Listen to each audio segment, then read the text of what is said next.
Welcome back to the Shared Services Advantage series. In our last episode, we talked about how to choose your starting point and what makes a function ready for services and how do you find the areas with most leverage. But once you've picked the function, you don't want to move to centralize just yet. You need to do the work to understand what's really happening today because standing up shared services without mapping the current state is like building a foundation without leveling the ground.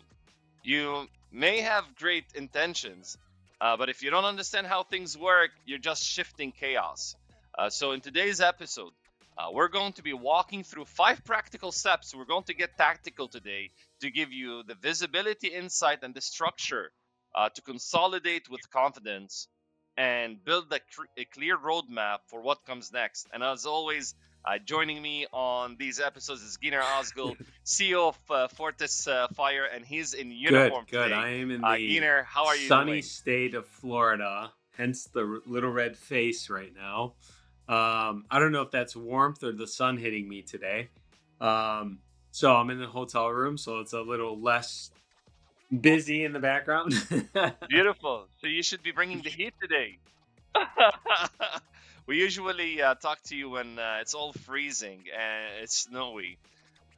So we expect different energy today. Sure. So, Gina, why don't we dive into maybe some of the 5 steps? And I'm sure you've got a lot of insight around how maybe you have your own process of assessing current state. But typically, because we work with a lot of PE-backed platforms, and this is kind of something that we almost do on every week basis.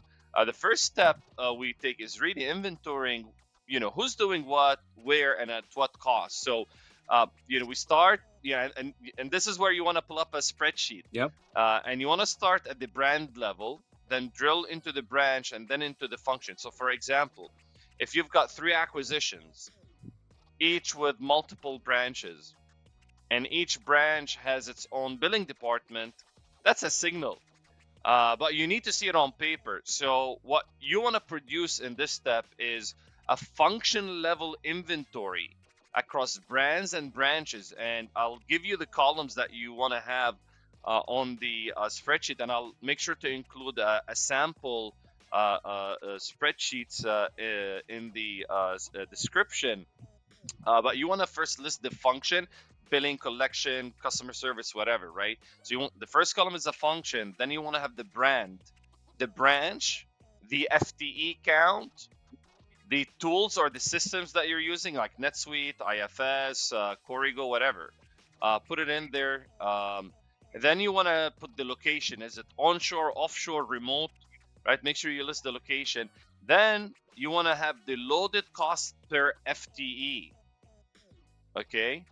And this is very powerful. The last column, you want to have the transaction volume, because what you want to see there is why does this matter? Because you want to see the fragmentation. So once you have a full view of what functions are done in what branch for which brand, now you're going to start seeing the fragmentation and the duplication.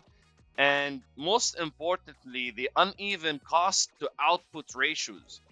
And you might see, okay, my cost per invoice, let's say it's billing, my cost per invoice for this branch is $15, but it's $5 in another branch, and you're going to see that all over the place, right? So that first gives you kind of a bird's eye view of what's happening where and who's doing it. And so, Gyner, when you first step into a new platform, like, how do you start piecing this view together? I like your spreadsheet idea, by the way. I'm not that sophisticated. Typically, I might steal that from you and use it. What I typically do is I sit down with, I'll say, the leadership, and I have a notebook and I start taking notes, or I'll make us, a process map. Very informal when I say that, by the way. I'm like drawing so I understand the points in the process that they have at their business or their branch. And then typically I go a layer beneath that. And why I do that is I want to talk to like the supervisor of the function themselves. And I want to see if there's discrepancy between how the branch manager or lead or operational leader thinks it operates and Mm. how the tactical manager of the business tells me it operates. Mm. Because Ma- sometimes there are gaps, because what's happened is your brand managers, your operational managers, your former owners, whoever's your leader in the organization or that branch or that business or that brand, they kind of grew up through it. So they may remember it as an impression of how it was when they were building the Right. business Not current state. and not current state. So you want to make sure you step into it a little bit and ask some more questions of folks that are functional within the business, Mm. to validate or invalidate the process, because you want to get it 89% correct. You don't focus on the perfection of the mapping out. Really, what you want to do is get its core correct. To your point. I love it. And I'll give you maybe a few steps of mine. But really, so our goal, once we've created this inventory list of functions and, by branch, by brand, we have the number of FTEs per function. We've got the loaded FTE cost in there. This is where it helps you, Gyner, spot redundancy and pick your first candidate, right? Because when you're setting up or standing up shared services, really you want to take a pilot approach to it. You don't want to just, go and start consolidating everything. So for instance, if every branch is running its own billing team, you're seeing on the spreadsheet, but they're billing the same customer base using Mm. hopefully similar tool, like that's your low hanging fruit. Yep. So what you want to do here is you want to pick one function with high duplication and clear opportunity to consolidate. And you may not, maybe the system is different, but you're seeing you have a biller, but the number of transactions is so low, so they're probably wearing multiple hats doing several things. So maybe this is where you can start having them, do billing for other branches, right? So the key indicators is, when you flag duplication, you want to ask yourself, do they serve the same customer base? Is it a high manual effort? And do you have multiple owners doing the same thing? And is the cost per output inconsistent? Yeah. And this is where you kind of, start really flagging redundancy. And I mean, Gyner, have you had a moment where you saw like 3 teams doing the same thing 3 different ways, and it just like clicks? Like, why? Just why? Well, yeah, I think the why for me in my experience has been you have kind of a master of all trades in these roles. Like they're doing Mm, billing, they're doing AR, they're doing dispatch, they're doing CSR work. Typically in these businesses, they're doing multiple things, especially in our space, right? In the kind of private equity, middle market space, you see a lot of that. And by the way, you can see it in large organizations too. Um, mm, What's important though is to say, is that the best use of that person's time? So, as an mm, example, they might be great at the CSR role or the dispatch role, but not really good as a biller. And that biller is your mm, redundancy that you're talking about. And now you got, 5 halftime billers in this branch, 5 halftime billers in this branch, and 3 halftime billers in the other branch. And now you got 13 people halftime billing, right? Where really what you find out using your spreadsheet example is you do the math and you're like, I really only need 8 full-time ones doing it, right? mm, Or maybe 6.5, or maybe it's 6, maybe it's 5, and you optimize mm, it. So mm. that's where the opportunity is. And it doesn't mean you get rid of those folks, by the way. No, Like yeah. don't go into this with, I'm going to I want to save. cut. Yeah, Yeah, I that's love not that. the objective. The objective is to make the process better for your organization and your customers, right? Yeah. Those are your objectives. Go And into figure it out with the that. best and highest use of your people, right? Think like a procurement specialist, right? You want every procurement, every labor you procure to pay, and get your biggest bang for the buck. And you want your people to be happy too. They're probably not happy switching, every 5 minutes doing, different thing. I mean, most organizations have turnover rates of 20, somewhere between, let's just say 20 and 40%, just using a range, right? So that means at least 1 in 5 to 1 in 6 people in your organization turnover every year. Mm, So if you think about that, you've given them operational complexity by having them do multiple jobs. Then no one can replace it. And then it's really hard to replace them because they do multiple jobs, right? And you've kind of created that avenue of frustration and turnover because they don't like the idea of being the multiple hat wearer, right? No. They That's want what to drives be churn, to your point. Yeah. So there is a little bit of a vicious cycle here you're trying to unwind. Now, that's not the reason to do this. The reason to do this is make your customer experience better. But you'll find out there's like soft spots like that in the organization that you'll uncover as you go through the exercise.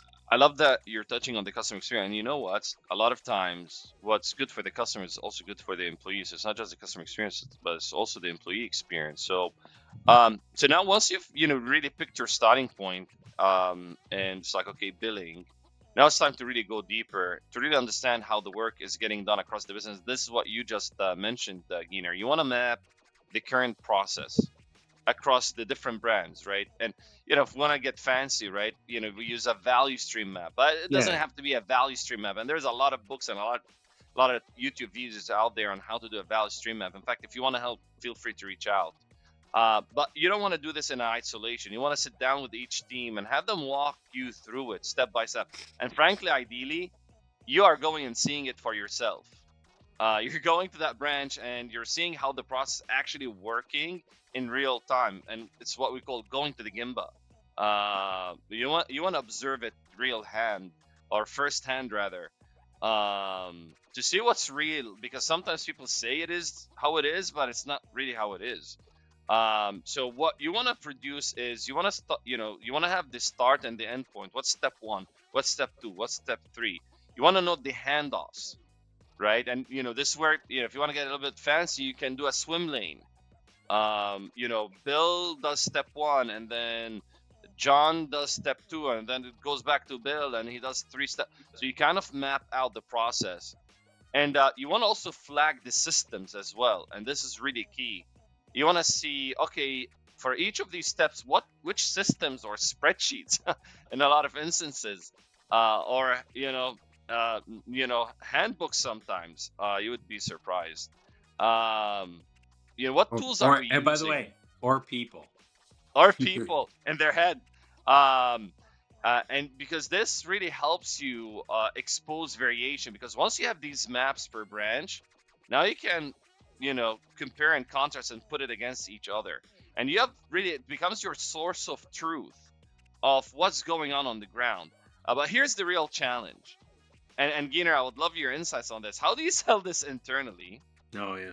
Without triggering fear or resistance? Like, how do you ask for people's time and ask them to be transparent without it feeling like a pretext for downsizing or maybe even micromanagement, Gyner?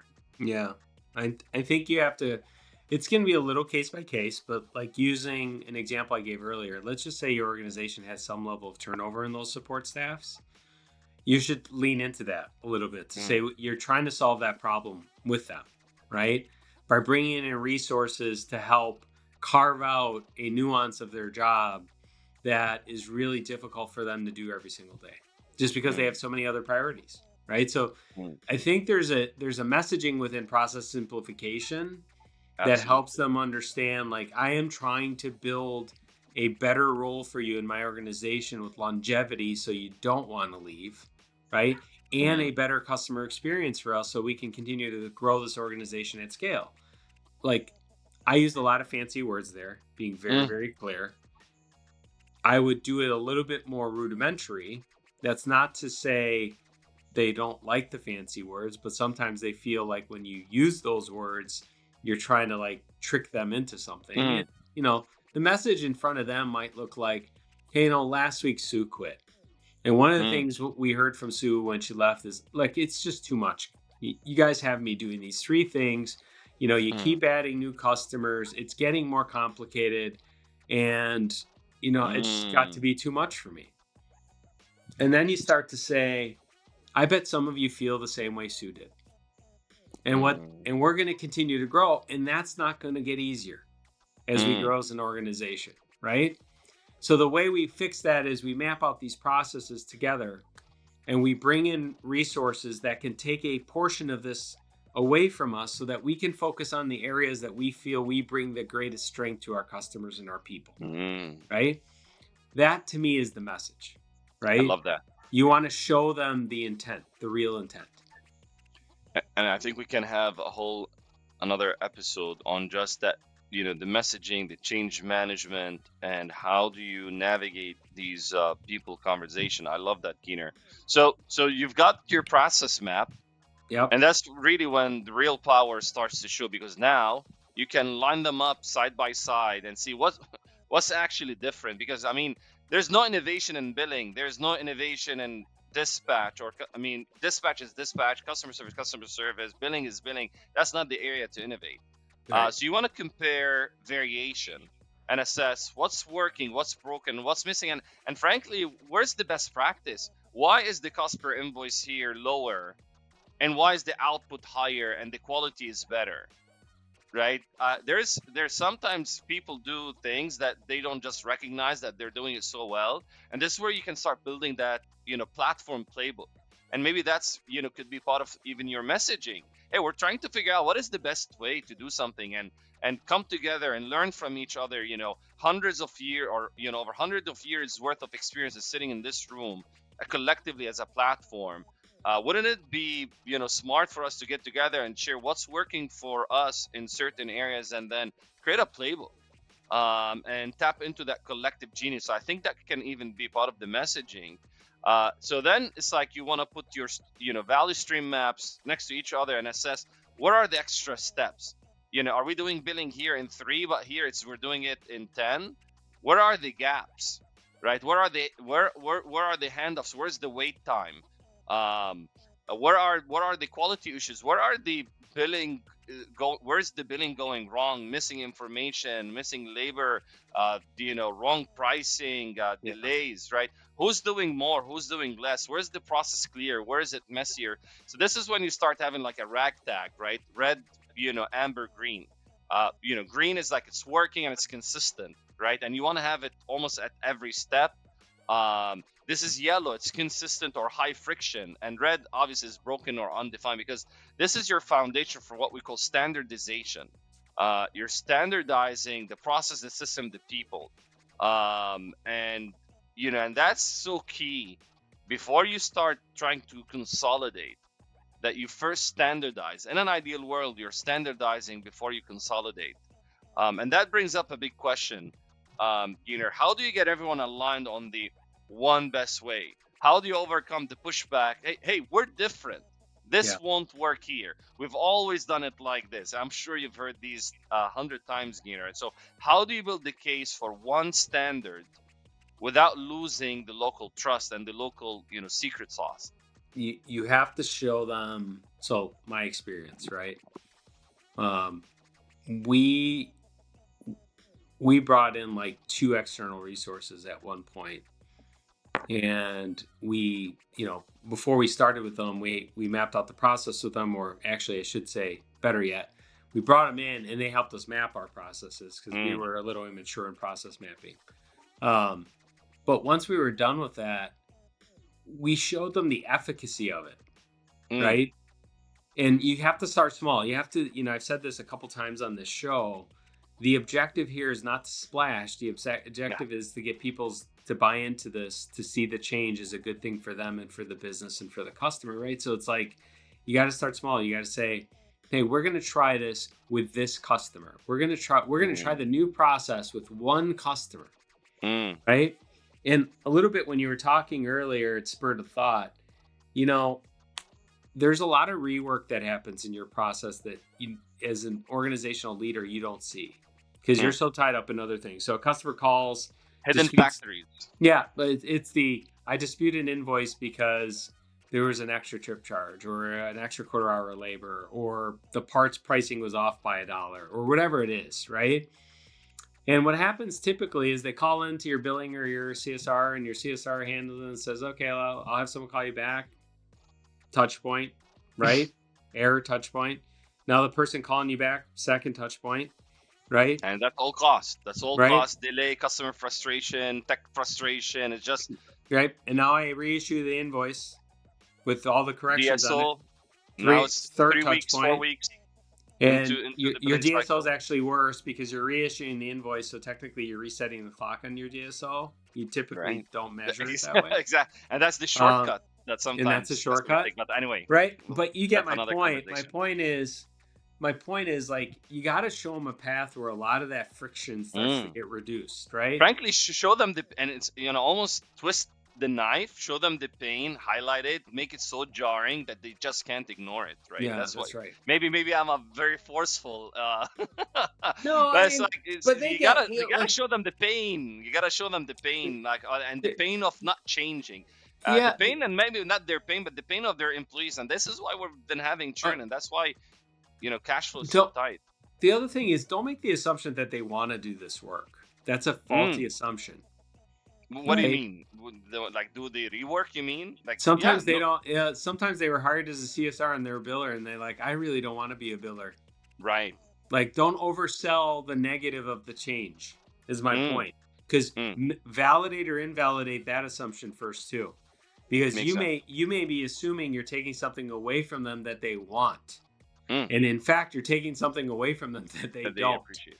Yeah, and they will yeah, appreciate. So spend a little bit of time to understand that, hey, there might be love that. something there, and that's my point of, start small because you're going to uncover these things, because that's what it Mm, was for me, and then start to merchandise back when you start to uncover those things, like, hey, they really didn't want to do billing, they just didn't want to tell us because they didn't want to disappoint us. Or, hey, we had a lot of churn in our process because 20% of our invoices had errors on them and we were reworking, right?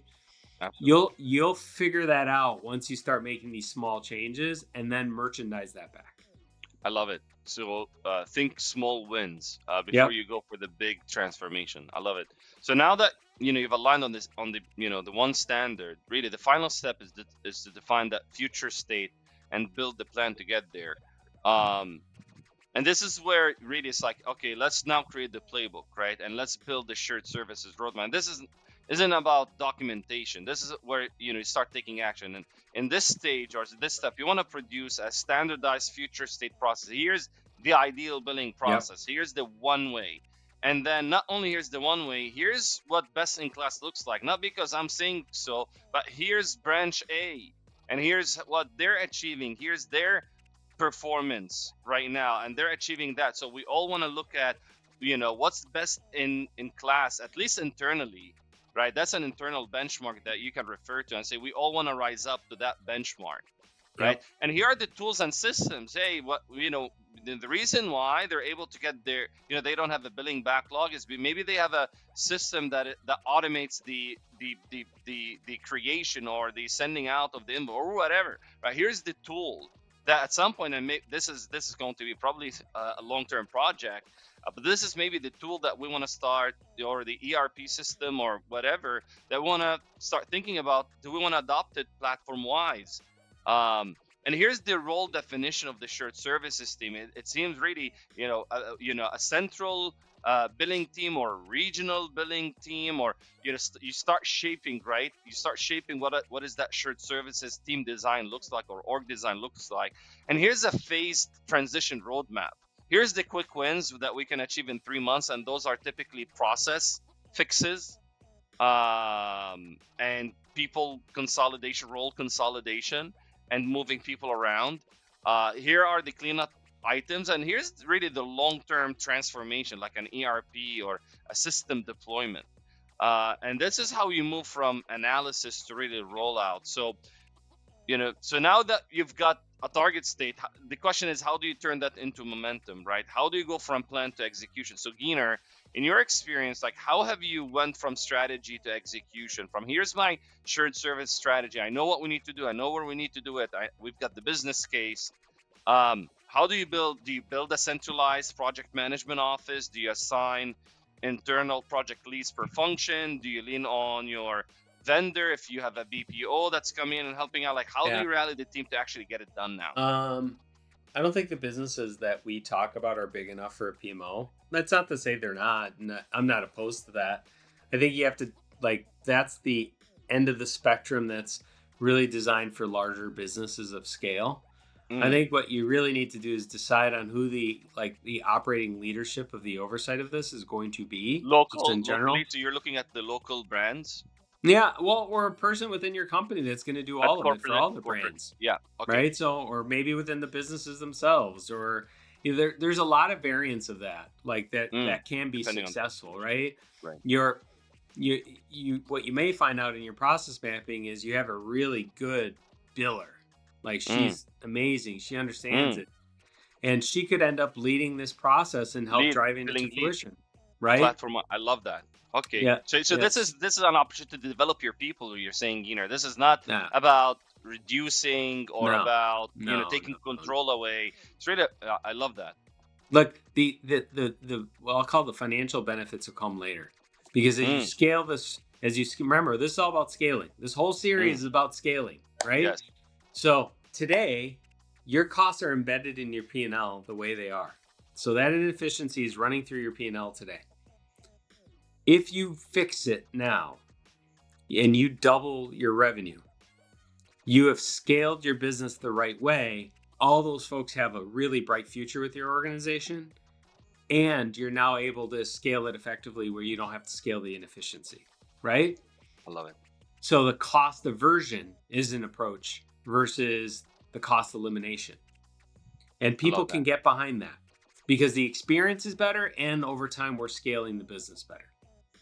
And frankly, Gyner, you can't, as a platform CEO, CO, CFO, you can't do this work early enough. Because the more acquisitions you tack on, the bigger the platform gets, the more complexity, the more systems, the more processes, the more branches. If you set yourself up, if you have that option, maybe you're too late in the game and you need to do that that work at this level of complexity. And it is what it is. And you start, eating this elephant one bite at a time. But if you are in a situation where you're a fairly new platform, you want to set this playbook up front and do it early on. And there you have it. The 5 practical steps to map your current state before you start consolidating anything. And this is the work that really turns shared services from theory into traction, because you're not centralizing or consolidating for the sake of it. You're designing for performance. The I think that's the key word here that Gyner and I have been stressing. It's about performance, not just cost reduction. So in our next episode, we'll talk about the build phase. How do you stand up your shared services team? Who to hire first? And Gyner alluded to it, right? How do you pick those superstars? Where do you find these superstars in your organization to give them a more leadership role? And how to avoid those early stage mistakes that may kill momentum. So, Gyner, appreciate your perspective as always, and we will see you on the next one. Thanks, everybody. Thank you.